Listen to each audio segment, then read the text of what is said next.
Hi, I got some questions about my molds and my resins, and today I'm going to try to make a tutorial on how I do it and which molds and that I prefer. I'm sorry for my lousy English, but it's hard because I speak Swedish all the days, so my English doesn't come that easy. First I'm just going to show you my molds. Most of you maybe have like these silicone molds at home, and you can use them if you want to. They work really fine, and maybe you can just put resin and glitter and stuff. And there are a lot of good tutorials on YouTube if you want to use these kinds of things. I'm gonna try these ones today. It's just plastic. Can you see? I bought Tim Holtz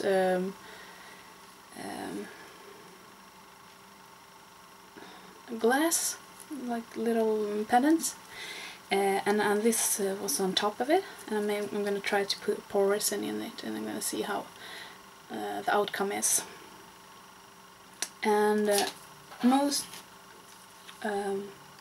people have, if they would like paints and stuff, they have these kind of molds at home, and they are perfect for pouring resin or to make the capuchons. Well, and there are a lot of tutorials using these ones also on YouTube. At the beginning, when I made my molds, I usually made with polymer clay, and then I did these kind of molds. It's like the mold and pour molds. There are two components, two clays, one white and one green, and then you just mix them together and you can put them on things to make a mold of it. This one is my son's toy, and I used it for my... Can you see this one? The dinosaur, and that is made with polymer clay. Well,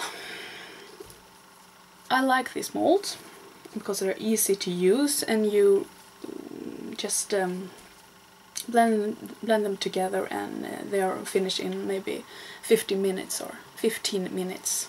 So they're really quick, and they're beautiful. So then I started to want to make more scrapbooking details.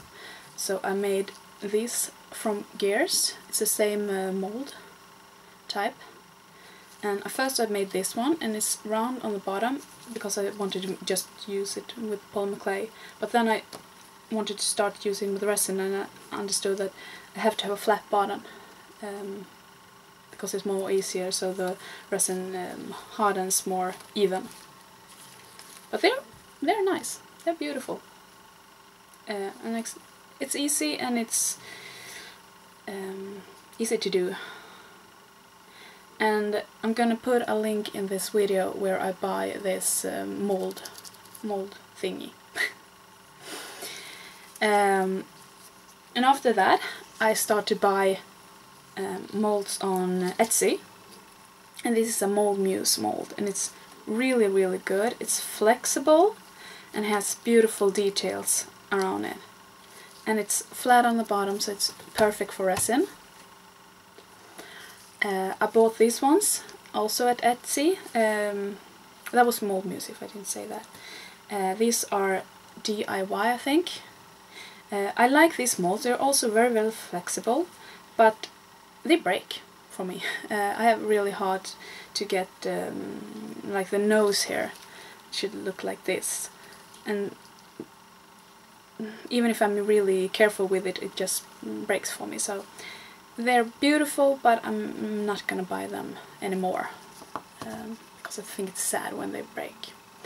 But I do love to make my own molds, and I really wanted a mold like this one, and I checked, and there are a lot of things in USA that you can buy to make molds, but I didn't find anything in Sweden.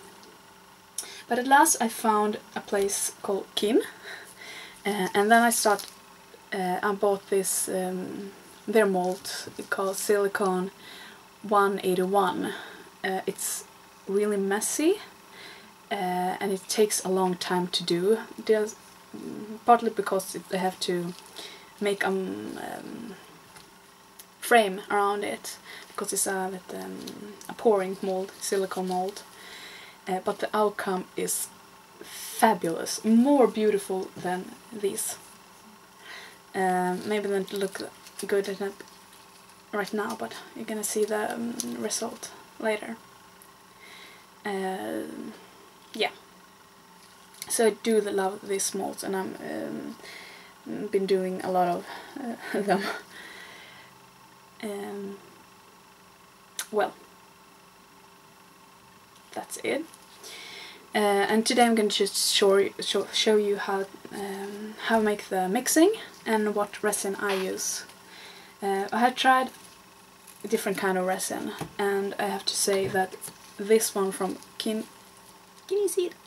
Is my favorite, because I often just want to color my resin, and if you just want them clear, you can use ice resin or other resin kinds.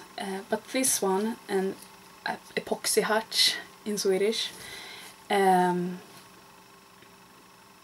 this is really easy to mix with other colors, and I have never failed using this one. I failed using the other ones, but not this one. So this is my total favorite. So, and it's the most cheapest, I have to say also, so it's a really good buy, and I'm gonna put a link in my video to them. Well, so today I'm gonna show you my decorations, scrapbooking decorations. And the thing is, you take 1 cup. You can use what measurements that you want to use. This is a lot, but I like to do a lot of resin pieces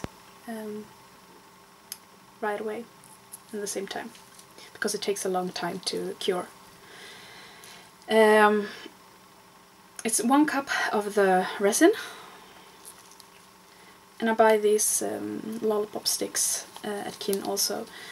I got these from McDonald's, and they're perfect to pour the little things in the gears, but when I want to mix, this one is easier because it's bigger. And I use gloves because it's messy, and I don't like to be too careful. I like to mess around.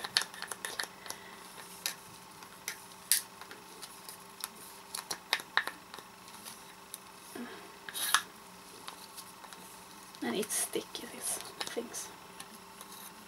That. And the hardener. And it's maybe not the cheapest way to do decorations. Using polymer clay are much cheaper, but and it's easier, I have to say, much easier. But the end result are so perfect with the resin, so I like to use it, and I think it's really fun to mix and pour, so like that. And you're gonna see that is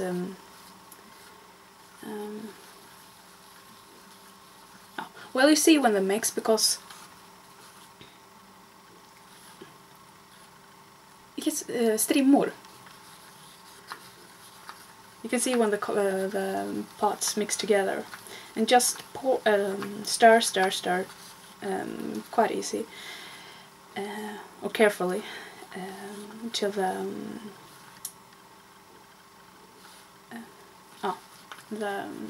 coloration is gone, or the difference in the.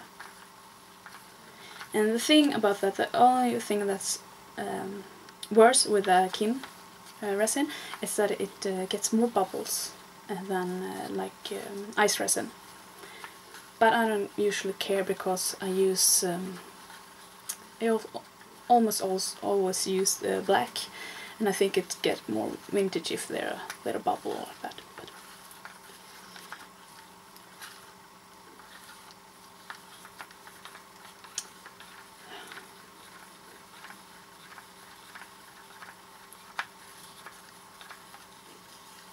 fun, isn't it?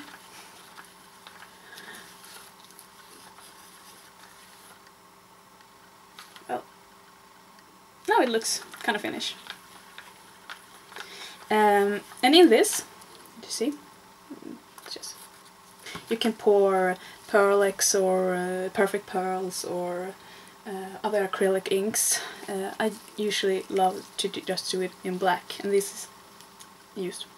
It's Dale Rowney acrylic artist ink, and the black one is has a lot of color. I also use the white one. With the white one you have to use more because otherwise it just gets the milky white, and I like it white or totally black. Whoop.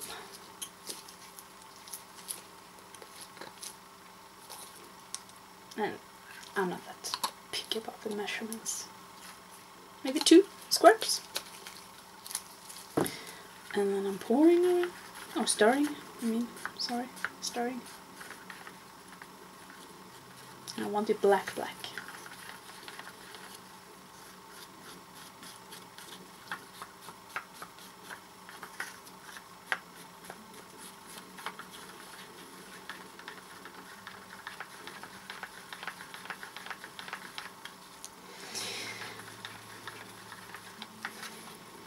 So be careful to stir it. Good.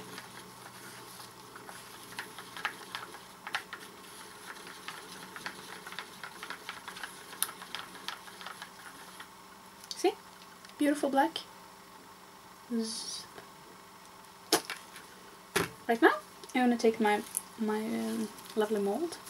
I'm gonna take this mold also so you can see the difference, and that one too. Oh, and this one too, because I'm gonna tape this and I'm gonna make all my molds, and afterwards I'm gonna film again so you can see the results.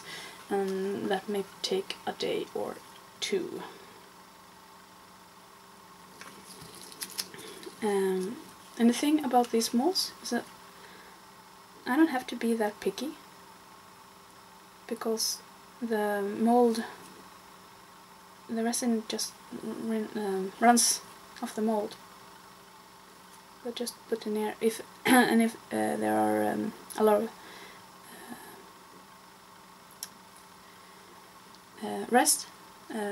resin pieces outside the mold, I just sandpaper it away afterwards.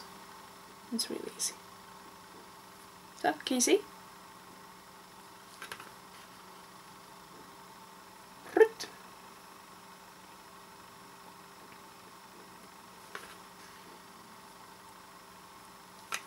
Look, they get messy.